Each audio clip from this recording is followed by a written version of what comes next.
Hello, you're watching World Talks on TVP World. My name is Sascha Fahrbach. Now, with the escalating conflict in the Middle East, the impact is also going to impact the war in Ukraine, namely with weapons deliveries, Russian forces. Kremlin describes Khamenei's death as a, quote, cynical murder and warns of humanitarian and even radiological catastrophe, while advising Russians to leave the region via Armenia, Azerbaijan, Egypt, or Jordan. Now, beyond the rhetoric, Moscow risks losing strategic transport routes, nuclear projects, and military cooperation with Tehran. Let's talk about all the latest with Wojciech Cegielski, editor-in-chief of Polish Radio. Good to have you back in the studio. Welcome. So let's begin with the main first comment. President Putin, this was someone, and Russia close to Iran, close to that regime, calling this murder of Khamenei a cynical murder, a violation of international law. What's your take on his statement there? Well, it's hard to say, not to say that Putin in some way is right.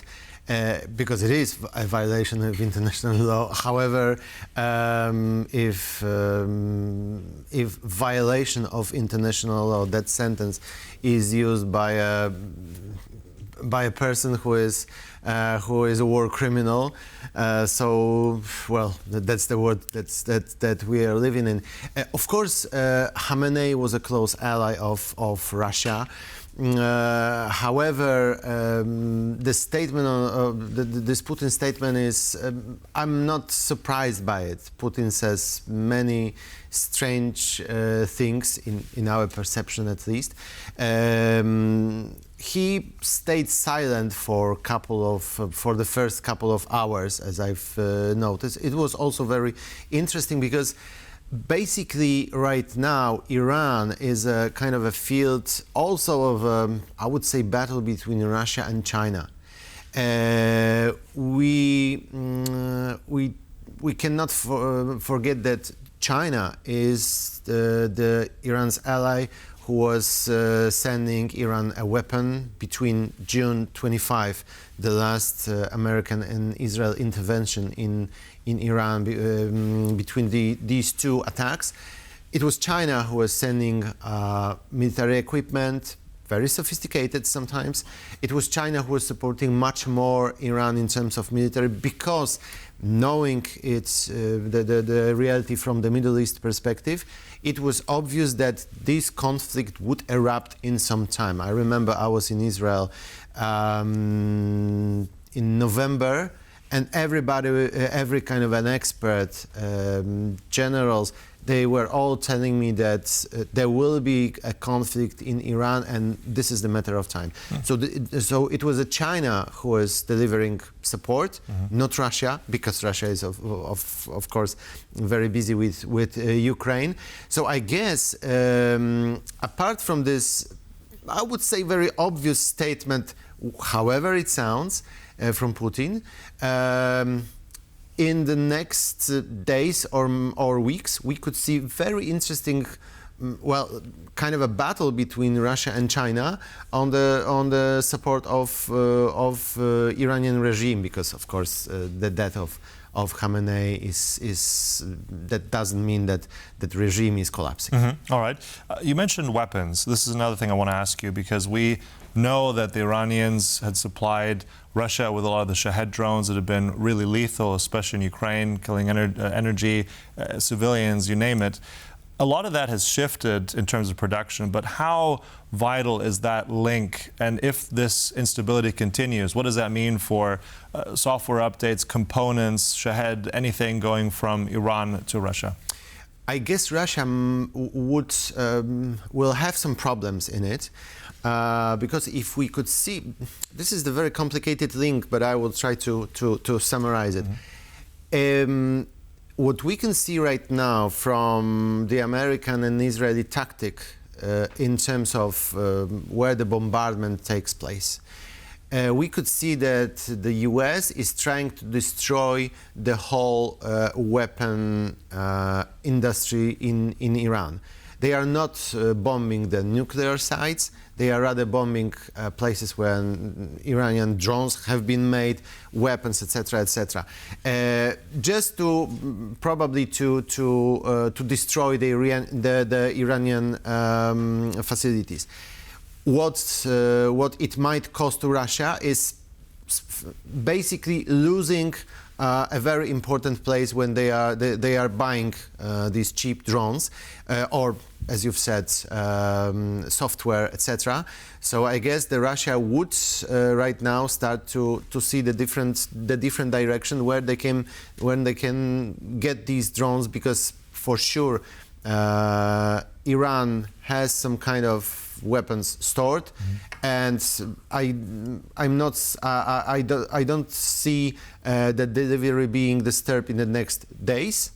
Because it's a kind of a process, but within the next couple of weeks, Russia might have a problem and might want to look for another source of these cheap drones, which are crucial for them in Ukraine. Yeah, so speaking of Ukraine as well, I mean, twofold. One, you already touched on a little bit of Russia's ability now with the Shahed drones, that impact on Ukraine. But at the same time, as you mentioned, with the Americans being very busy now, a lot of that arsenal being used, how does that impact in terms of what they could supply to Ukraine? I mean, Ukraine is very much reliant on still military hardware from the United States.